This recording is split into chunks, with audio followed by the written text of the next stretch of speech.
Nihao, pessoas que não aguentam mais passar por eventos históricos na vida. A gente só quer sossego, né? Pelo amor de Deus, chega. Os Estados Unidos estão mandando mais um grupo de porta-aviões para o Oriente Médio.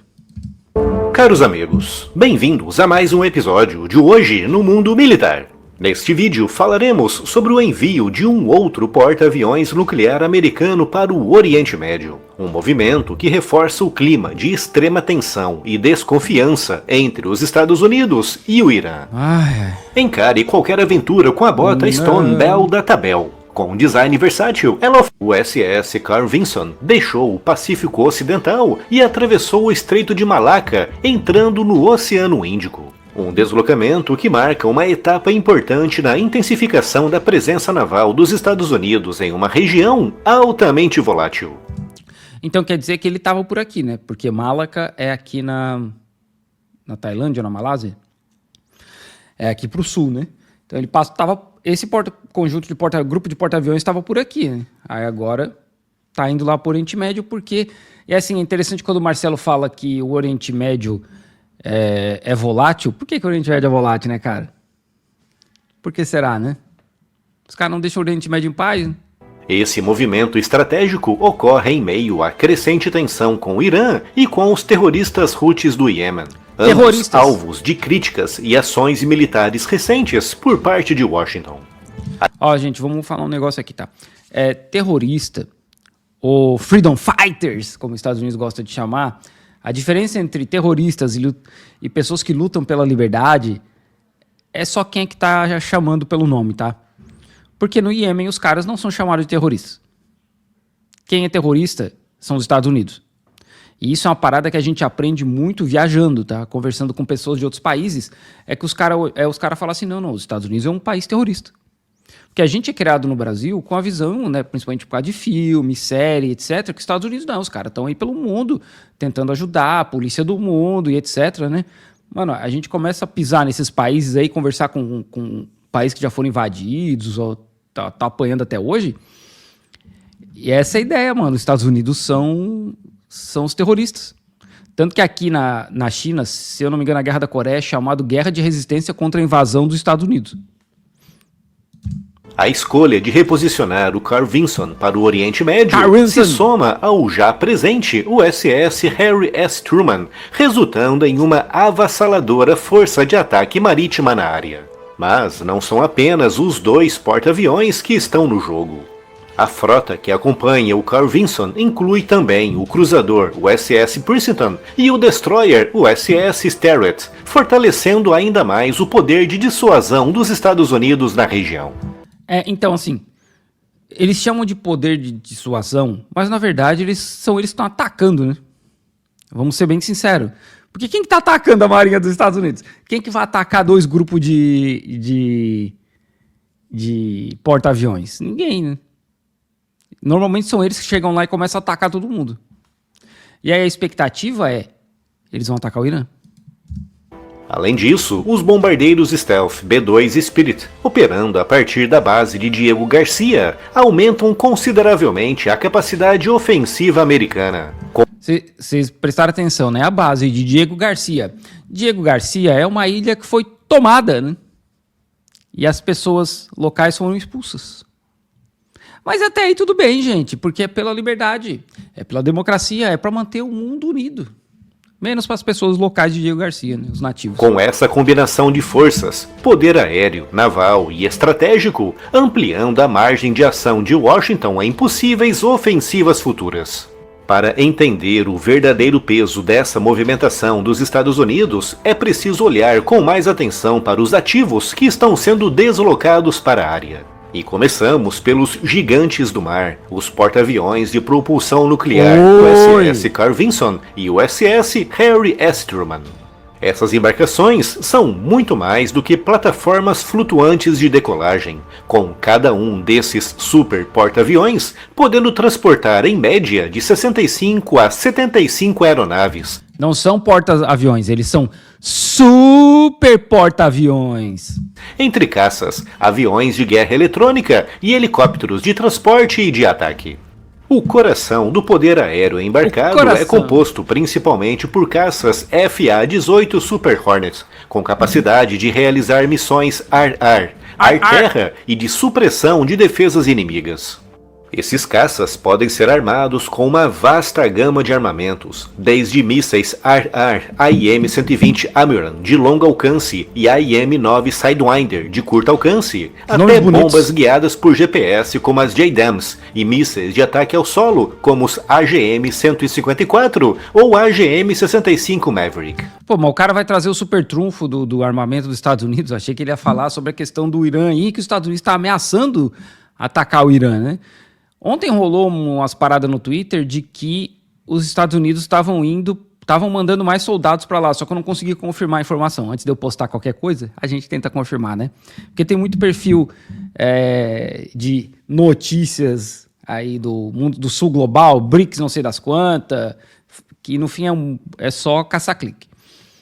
Mas eu não consegui confirmar a informação de que os Estados Unidos estavam mandando mais soldados para lá. Acho que era mais 50 mil ou 100 mil, uma cabeçada. Então, mas os Estados Unidos está ameaçando o Irã já faz um tempo, né? Em operações de primeiro ataque, podem ser empregados também mísseis Harpoon, de ataque antinavio, e bombas penetradoras para destruir bunkers e instalações subterrâneas. Bombas penetradoras! Mas o poder desses grupos navais não se resume ao convés dos porta-aviões. Os cruzadores da classe Ticonderoga, como o SS Princeton, são navios de escolta armados com um formidável sistema Aegis, capaz de coordenar ataques e defesas em simultâneo. Eles carregam até 122 células de lançamento vertical, que podem disparar mísseis Tomahawk, SM-3 contra mísseis balísticos e mísseis anti-submarino. Ao lado dos cruzadores, os destroyers, como o SS Starret da classe Arleigh Burke, reforçam essa capacidade com até 96 células de lançamento vertical.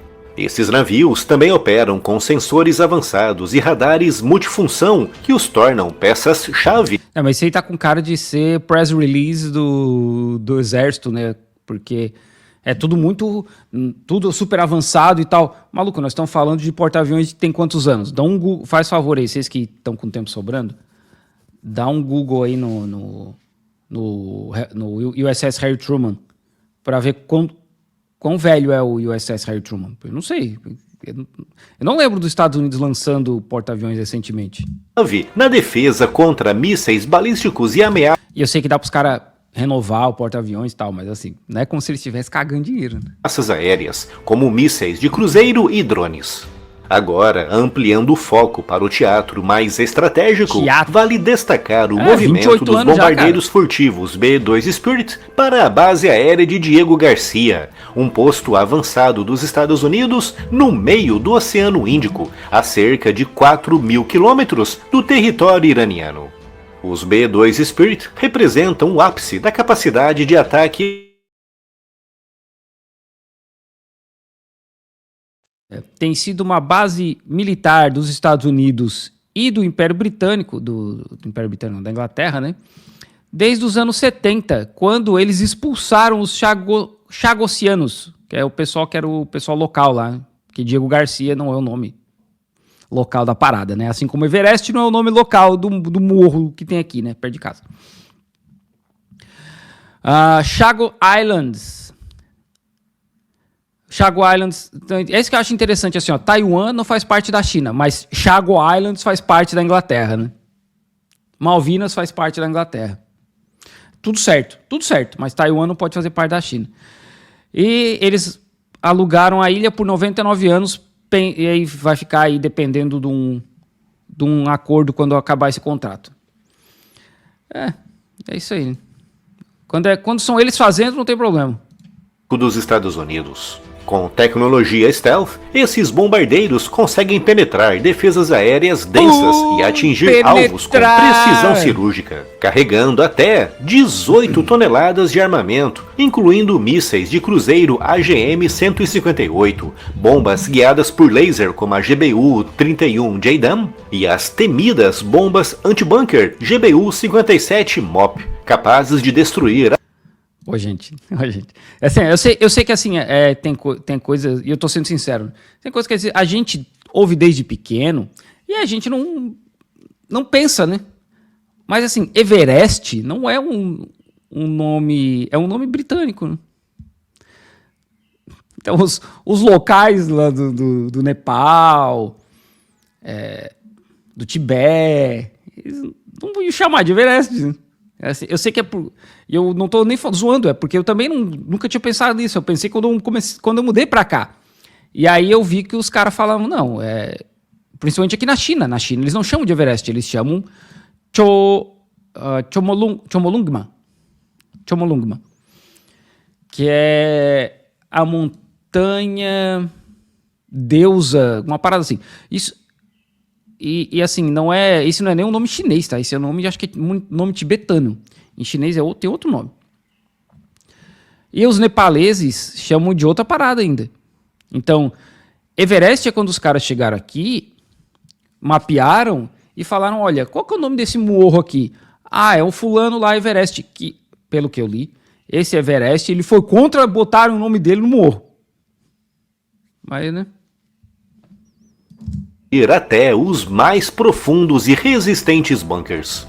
A presença desses bombardeiros em Diego Garcia não é apenas operacional, ela também é simbólica, transmitindo uma mensagem clara de que os Estados Unidos estão dispostos a projetar poder de forma rápida e devastadora, se necessário. Ao reunir porta-aviões com grande poder de ataque, navios de escolta com mísseis de longo alcance e bombardeiros estratégicos capazes de atravessar continentes, Washington mostra que está preparado para todas as possibilidades, seja para escalar a pressão diplomática ou para responder com força a qualquer provocação.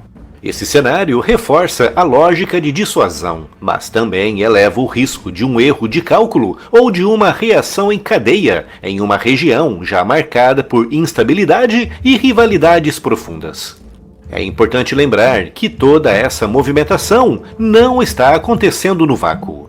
Segundo fontes próximas ao governo dos Estados Unidos, o presidente Donald Trump estaria considerando retomar as negociações indiretas sobre o programa nuclear iraniano. No entanto, paralelamente, há relatos de que o Pentágono está preparando o terreno para uma possível operação militar, ou pelo menos para aumentar a pressão sobre Teherã. Enquanto isso, os Estados Unidos seguem realizando ataques aéreos contra os Houthis no Iêmen. Esse grupo, armado e financiado por Teherã, começou a alvejar navios mercantes no Mar Vermelho no final de 2023, alegando uma tal de solidariedade à causa palestina após o início da guerra entre Israel e o Hamas na faixa de Gaza. Ué, não pode ter uma solidariedade? Por que é uma tal de solidariedade? Não pode ser? É engraçado que assim, os iemenitas, eles podem estar atacando os Estados Unidos com apoio de Israel. Mas o Trump pode mostrar um bombardeio de civis de Iêmen e tá tudo certo, né? Não tem problema. Os Estados Unidos podem matar a gente a rodo aí, lançar em média 46 bombas por dia no mundo inteiro e tá tudo certo. Mas os iemenitas não podem responder. Os caras que os malucos de Havaiana e camiseta regata atacando os Estados Unidos, eles não podem responder. Do lado iraniano, o tom também se intensifica, com o líder supremo do Irã, Ayatollah Ali Khamenei, declarando que qualquer ação americana encontrará uma resposta forte e proporcional. As ameaças verbais vêm em um momento em que as negociações sobre o programa nuclear iraniano seguem estagnadas, com os Estados Unidos cada vez mais desconfiados da real natureza do projeto nuclear de Teherã, que, por sua vez, insiste se tratar de fins pacíficos. Em meio a todo esse impasse... Quem que não é pacífico na história? Os Estados Unidos, né? Que o primeiro golpe da CIA foi no Irã, contra um presidente eleito. Os Estados Unidos que invadem gente o tempo todo. São esses caras que chegam e falam, olha, o Irã não é pacífico. Porra, irmão, tá de sacanagem com a gente, né? O Pentágono foi direto ao ponto, afirmando que caso os interesses ou o pessoal americano na região sejam ameaçados, a resposta será contundente. Do outro lado, em tom mais conciliador, o ministro das Relações Exteriores do Irã, Abbas Araghchi, publicou uma mensagem na rede X defendendo a via diplomática. Segundo ele, a solução militar simplesmente não existe, e a diplomacia é a única alternativa viável, desde que seja levada a sério. Com 2 super embarcações navais norte-americanas e bombardeiros de longo alcance posicionados estrategicamente, o cenário no Oriente Médio ganha contornos cada vez mais perigosos. Mas quem que tá fazendo esses contornos mais perigosos? Quem que tá causando isso? Quem que causa esse furdunço todo no Oriente Médio, né? Os caras estão lá, vivendo a vida deles, de boa. Né? Quem que vai lá? Sempre esses colonizador branco safado, né, cara? O equilíbrio entre contenção e provocação está se tornando cada vez mais tênue, e as decisões dos próximos dias poderão definir os rumos da estabilidade ou do conflito em uma das regiões mais sensíveis do planeta. Por que essa região, de novo, por que essa região é sensível? Porque os caras têm petróleo e os colonizadores safados não deixam aquela região em paz, cara. Não deixa, não adianta. Inclusive, parte de tudo que a gente está vendo aí. Israel não existiria se não fosse esse bando de colonizador safado, cara.